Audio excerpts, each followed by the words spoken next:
Hi friends, நாங்கள் தான் உங்கள் 2K கப்பல் மணிமுது. என்னடா வாய்ஸ் கொஞ்சம் டல்லாக இருக்குது அப்படின்னு பார்க்குறீங்களா? எனக்கு அந்த வளகாப்பு ஃபங்க்ஷன் முடிஞ்சதுக்கப்புறமே ஒரே ஃபீவர். என்னன்னு தெரியல, இந்த கல்யாண டைமு, இந்த சாப்பாடாக்கி போடுற டைமு, அப்புறம் எங்களோட மேரேஜ் வெட்டிங் டே, அப்புறம் லவ்வர்ஸ் டே, இந்த மாதிரி டைம்லலாம் எனக்கு ஒரு மாதிரி சளி பிடிச்சது, இல்லைனா காய்ச்சல் ஆகிடுது. அதனால தான் எனக்கு அடுத்த நாளே வீடியோ அவுட்புட் கொடுக்க முடியல. ஸோ இன்னுமே என்னால் முடியல. இன்னுமே எனக்கு வாய்ஸ் கிளியர் ஆகலை. எனக்கு வாய்ஸ் வந்து அப்படியே விட்டு விட்டு தான் வருது. அந்த ஃபுல்லாக தொண்டை கட்டின மாதிரி ஆயிடுச்சு. சரி, இருந்தாலும் நம்ம இன்னும் டிலே பண்ணக்கூடாது அப்படின்னு சொல்லிட்டு நான் இந்த விளாக் வந்து எடிட் பண்ணிகிட்ருக்கேன். இன்றைக்கி என்ன விளாக் பார்க்க போகிறீங்க அப்படின்னா, நம்மளோட பேபி ஷோவர் தாங்க. அது மட்டும் இல்லாமல் ஒரு முக்கியமான விஷயம் என்ன அப்படின்னு பார்த்தீங்கன்னா, இன்றைக்கி நான் எடிட் பண்ணும்போது தான் தெரிஞ்சது. நிறையா பேர் வந்திருந்தாங்க. நான் எக்ஸ்பெக்ட் பண்ணவே இல்லை இவ்வளோ பேர் வருவாங்க அப்படின்னு சொல்லிட்டு. கல்யாணத்தை விட ரொம்ப பயங்கரமாக இருந்தது. நிறையா கூட்டம், நிறையா பேர் வந்திருந்தாங்க. இதில் நிறைய பேரை வந்து கவர் பண்ண முடியல. நான் ஒரு பையன்கிட்ட கொடுத்துருந்தேன், இது ஃபுல்லாகவே நீ கவர் பண்ணிடு அப்படின்னு சொல்லிட்டு. எடிட் பண்ணும்போது தான் தெரியுது நிறைய பேர் வந்து இதில் இல்லை. ஸோ நிறைய பேர் இது வந்து வீடியோ எப்போன்னு கால் பண்ணியெல்லாம் கேட்டுட்டு இருந்தீங்க. எனக்கு உடம்பு சரியில்லை, கொஞ்சம் ஒரு 2 or 3 டேஸில் போட்டுடலாம்னு சொல்லிட்டு நமக்கு முடிஞ்சே ஒரு 5 or 6 டேஸ் ஆச்சு. இன்னுமே கிளியர் ஆகலை. ஸோ இதுக்கு மேலேயும் விட்டோம்னா நல்லா இருக்காது அப்படின்னு சொல்லிட்டு என்ன உடம்பு முடியாதோட எடிட் பண்ணிகிட்டு இருக்கேன். அப்புறம் அதில் என்னென்ன நடந்துச்சுன்னா, ரொம்ப சூப்பராக நிறையா நடந்துச்சுங்க. அது வந்து நிறையா வந்து இதில் கவர் பண்ணலை. ஸோ எனக்கே ரொம்ப சங்கட்டமாக இருக்குது. பார்க்குறவங்களாம் நானும் இருக்கேனா நிறைய பேர் பார்ப்பீங்கன்னு நினைக்கிறேன். எனக்கே ரொம்ப மன வருத்தமாக இருக்குது. ஸோ நீங்கள் எதுவும் தப்பாக எடுத்துக்காதீங்க. நான் அடுத்த ஆல்பம் வந்து இன்னும் ஒரு 20 டேஸில் வந்துடும் அப்படின்னு சொல்லிட்டு கால் பண்ணியிருந்தாங்க. அந்த ஆல்பத்தை வந்து யார் யார் வந்திருக்கீங்க, என்ன ஏதுன்னு ஃபுல்லாக எல்லா ஃபோட்டோவுமே போட்டுருங்க. ஒன்று கூட டெலிட் பண்ணிடாதீங்க, எல்லா ஃபோட்டோவுமே போட்டுருங்க அப்படின்னு சொல்லியிருக்கேன். ஸோ ஆல்பம் வரும்போது நீங்கள் யார் யார் வந்திருக்கீங்க, என்ன இது, அது ஒரு தனி விலாக போட்டுடலாம். ஸோ ஃபர்ஸ்ட் ஆஃப் ஆல் என்னை மன்னிச்சிருங்க. அதுக்காக நிறைய ஃபுட்டேஜ் இல்லை. நான் இனிமேல் தான் அந்த பையனுக்கு கால் பண்ணி கேட்கணும். நிறைய எடுக்காமல் விட்டுட்டான். அப்புறம் வேறு என்னென்ன அப்படின்னு பார்த்தீங்கன்னா, வேறு என்ன நடந்துச்சு, அப்புறம் மது எங்கே அப்படின்னு பார்த்தீங்கன்னா, மது வந்து அவங்க வீட்டில் இருக்கா. புதன்கிழமை நமக்கு வளகாப்பு நடந்துச்சு. புதன்கிழமை ஈவினிங்கே கூட்டிகிட்டு போயிட்டாங்க. இதில் நான் நிறையாலாம் போட்டிருக்கவே மாட்டேன், நீங்களே பார்த்துருப்பீங்க. எங்களோட மது ப்ரெக்னென்ட்டுக்கு அப்புறம் நான் ஒரு 3 or 4 வீடியோ தான் போட்டிருப்பேன். இதவே போட்டுருந்தோம்னா நிறைய பேருக்கு வந்து சங்கட்டமாக இருக்கும். ஒரு தனிமையாக இருக்கும்போது தனிமையாக ஃபீல் பண்ணுவீங்க அப்படின்னு சொல்லிட்டு நான் அதெல்லாம் போடல. ஏன்னா அந்த 2 years வந்து அது இல்லாமல் இருந்த ஃபீல் வந்து எங்களுக்கு தெரியும். அதனால் இதை போட்டு அடுத்து தொடர்ந்து ப்ரெக்னென்சின்னு போட்டு எங்களால் வியூஸ் வாங்க முடியும். அதை நாங்கள் பண்ணலை. நாங்கள் யாரையும் ஃபீல் பண்ண வைக்கக்கூடாது, கஷ்டப்படுத்தக்கூடாது அப்படின்ற ஒரே காரணத்துக்காக இந்த விலாகுமே பார்த்தீங்கன்னா கிட்டத்தட்ட 40 minutes இருந்துச்சு. நான் ப்ரெக்னென்சி விலாகுன்னு போட்டாலே எனக்கு வியூஸ் வந்து அதிகமாக தான் போகும். ஸோ அதை நான் பண்ணலை. இது சுருக்கி வந்து ஒரு 12 நிமிஷத்துக்கு தான் நான் போட்டிருக்கேன், ரொம்ப அதிகமாக போடல. ஸோ அதுக்கப்புறம் ஃபுல்லாமே பிஜிஎம்மாக தான் இருக்கும். நிறையா மேலே மண்டபத்தில் வந்து சாங் வந்து நிறையா போட்டுவிட்டாங்க. ஸோ காப்பிரைட் கொடுத்துருவாங்க அப்படின்னு சொல்லிட்டு நான் அந்த சாங்கை கட் பண்ணிவிட்டு பேக்ரவுண்ட் வேறு பிஜிஎம் போட்டிருக்கேன். அதுக்கும் பார்த்திங்கன்னா அந்த கால்லாம் வேறு வீங்கி இருந்தது. நின்றுட்டே இருந்தால் அப்புறம் உட்காந்துட்டே இருந்தாலும் காலில் நிறையா வீங்கிட்டு இருந்தது. நிறைய பேர் வீடியோ பார்த்துட்டு எங்கே உங்கள் ஃபேமிலியில் நிறைய பேர் காணும் அப்படின்னு கேட்பீங்க. என் ஃபேமிலியில் வந்து கொஞ்சம் ஒர்க் இருந்துச்சு. ஒவ்வொருத்தவங்களுக்கு திடீர்னு தான் கால் பண்ணி சொன்னதுனால ஸோ நிறைய பேரால் வர முடியாமல் போச்சு. இதெல்லாம் நடந்துச்சு. வேறு அவ்வளோதான். இதுதான் நான் பேசணும்னு நினச்சிருந்தேன். இன்னுமே எனக்கு பேச முடியல. ரொம்ப கஷ்டப்பட்டு தான் பேசிகிட்டு இருக்க மாதிரி இருக்குது. ஸோ பார்த்துட்டு எப்படி இருக்குது என்ன ஏதுன்னு கமெண்ட் பண்ணுங்கள். மோஸ்ட்லி நிறைய கமெண்ட் வந்து எனக்கு 4 years ஆச்சு, 5 years ஆச்சு, 10 years ஆச்சு, இன்னும் பேபி இல்லை அப்படின்னு சொல்லி நிறைய பேர் கவலைப்பட்டுட்டு இருந்தீங்க. அந்த கமெண்டில் பார்க்கும்போது ரொம்ப சங்கட்டமாகவே ஃபீல் ஆச்சு. ஸோ அதனாலேயே எங்கள் இதில் வந்து இந்தமாதிரி ப்ரெக்னென்சி விலாகே அதிகமாக போடுறதில்லை. இதை மட்டும் ஏன் போடுறீங்க அப்படின்னா அப்படின்னு கேட்டிங்கன்னா, எனக்குமே இது போட வேணான்னு தான் தோணுச்சு. இருந்தாலும் வந்து இன்ஸ்டாகிராமில் அண்டு வாட்ஸ்அப்பில் எல்லாத்துலேயுமே வந்து நிறைய பேர் வந்து பேபி ஷவர் வீடியோ போடுங்கன்னு கேட்டுகிட்டே இருந்தீங்க. ஸோ அதனால தான் சரி எடிட் பண்ணி போட்டுருவோமே. 40 minutes கிட்ட வந்துச்சு. நான் அதவே ரொம்ப சுருக்கி 12 நிமிஷத்துக்கு போட்டிருக்கேன். யாருக்கும் எந்த கஷ்டமும் இருக்கக்கூடாது. நம்ம வீடியோ பார்த்துட்டு நமக்கு இப்படிலாம் நடக்கலையே அப்படின்னு ஒரு ஃபீல் பண்ணாதீங்க. கூடிய சீக்கிரம் உங்களுக்குமே எல்லாமே நல்லாவே நடக்கும் அப்படின்னு நான் நம்புகிறேன். ஓகே, நீங்கள் வீடியோ பார்த்துட்டு வாங்க.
ஆமா அடுத்த வளகாப்பு வந்து அவங்க 2 பேத்துக்கும் அடுத்து வந்து அதை பார்க்கலாம்.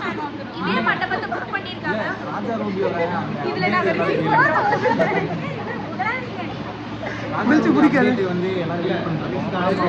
உங்க எங்க விட உங்க அப்டேட் ரொம்ப வெயிட்டிங்.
ஓகே, வீடியோ ஃபுல்லாக பார்த்துட்டு வந்திருப்பீங்க அப்படின்னு நினைக்கிறேன். அதுக்கப்புறம் என்ன நடந்துச்சு அப்படின்னு பார்த்தீங்கன்னா, சாட்டர்டே டைமில் மது வீட்டு சைடு வந்து சாப்பாடு ஆக்கி போட்டாங்க. அப்புறம் அதுவுமே ஃபுல்லாக vlog எடுக்கலாம் அப்படின்னு நினச்சோம். ஸோ அதையுமே எடுக்கல. சரி, சும்மா ஷார்ட்ஸ் மாதிரி சின்ன சின்னதாக கட் எடுத்து வச்சுருந்தோம். அதையுமே பார்த்தீங்கன்னா நாங்கள் ரீல் ஒரு சாங்காக தான் மேக் பண்ணி போட்டிருக்கோம். vlog எடுக்க சொன்னாங்க, ஆனால் நான் எடுக்கல. இது எதனால் அப்படின்னு பார்த்தீங்கன்னா, அவங்க வீட்டு சைடு எங்கள் வீட்டு சைடு இந்த மாதிரிலாம் பார்த்தீங்கன்னா சாப்பாடாக்கி 3 வகை சாப்பாடுன்னு 5 வகை சாப்பாடாக்கி அதுக்கப்புறம் சிக்கன், மட்டன், அப்புறம் ஸ்வீட்டு அது இதுன்னு நிறைய ஒரு இலை ஃபுல்லாக அப்படி வச்சு கொடுப்பாங்க. ஒவ்வொரு வீட்டு சைடு ஒவ்வொரு நாளைக்கு வந்து பண்ணுவாங்க. அது எல்லாமே vlog எடுக்கலாம். எங்களுக்கு வந்து அந்த ஒவ்வொரு கமெண்டும் படிக்கும்போது ரொம்ப சங்கட்டமாக ஃபீல் ஆகுது. அதனாலே நாங்கள் எடுக்காமல் விட்டுட்டோம். முக்கியமான விஷயம் அப்புறம் என்ன அப்படின்னு பார்த்தீங்கன்னா, மதுக்கு மேக்கப் பண்ணவங்க, அதுக்கப்புறம் என்ன எங்களோட பேபி ஷோவருக்கு அந்த கல்யாண மாலை மாதிரி அந்த மாலை கொடுத்தவங்க, அதுக்கப்புறம் மதுக்கு ப்ளவுஸு, இது எல்லாமே நீங்கள் அதில் பார்த்துருப்பீங்க. உங்களுக்கும் வேணும் அப்படின்னா அவங்களோட கான்டாக்ட் நம்பர், டீட்டெயில்ஸ், அப்புறம் இந்த ஆரம் மாதிரி, அதுக்கப்புறம் இந்த செயின், இந்த மாதிரி நிறைய என்னென்னமோ கொடுத்துருந்தாங்க. அதெல்லாம் உங்களுக்கு நிறைய பேர் கேட்டிருந்தீங்க, ஆனால் இதெல்லாம் எவ்வளோ இந்த ட்ரெஸ்ஸு இதெல்லாம் என்னென்னமோ கேட்டிருந்தீங்க, அதெல்லாம் தெரியல. அப்புறம் இந்த ஃபோட்டோ ஷூட்டு இதெல்லாம் யார் உங்களுக்கு பண்ணால் ஃபோட்டோ ஷூட்லாம் சூப்பராக இருக்குது அப்படின்னு நிறைய பேர் கமெண்ட் பண்ணியிருந்தீங்க. நீங்களும் இந்த மாதிரி புக் பண்ணணும் அப்படின்னு நினச்சிங்கன்னா அவங்களோட கான்டாக்ட் டீட்டெயில்ஸ் எல்லாமே நான் கீழே கொடுக்குறேன். மறக்காமல் பாருங்கள். உங்களுக்கு பிடிச்சுன்னா நீங்களும் புக் பண்ணிக்கோங்க. வீடியோ ஃபுல்லாக பார்த்துருப்பீங்கன்னு நினைக்கிறேன். ஓகே, எப்படி இருந்துச்சு அப்படின்னு சொல்லிட்டு கீழே கமெண்ட் பண்ணுங்கள். எங்களோட வாழ்த்தின எல்லாருக்கும் வந்து ரொம்ப நன்றி. வாழ்த்துறக்கு ஒரு மனசு வேணும், எப்போவுமே நான் சொல்லிகிட்டே இருப்பேன். வாழ்த்துறக்கு ஒரு மனசு வேணும். அதையும் தாண்டி வாழ்த்துறவங்க எல்லாருக்குமே வந்து என்னோட மனமார்ந்த நன்றி. என்றைக்குமே யாரையும் நாங்கள் கஷ்டப்படுத்தக்கூடாதுன்னு நினைக்கிறோம். அப்படி உங்களுக்கு கஷ்டப்படுத்துகிற மாதிரி ஏதாவது வீடியோ வந்தாலும் எங்களுக்கு கண்டிப்பாக கமெண்ட் பண்ணுங்கள். ஓகே, பாய்.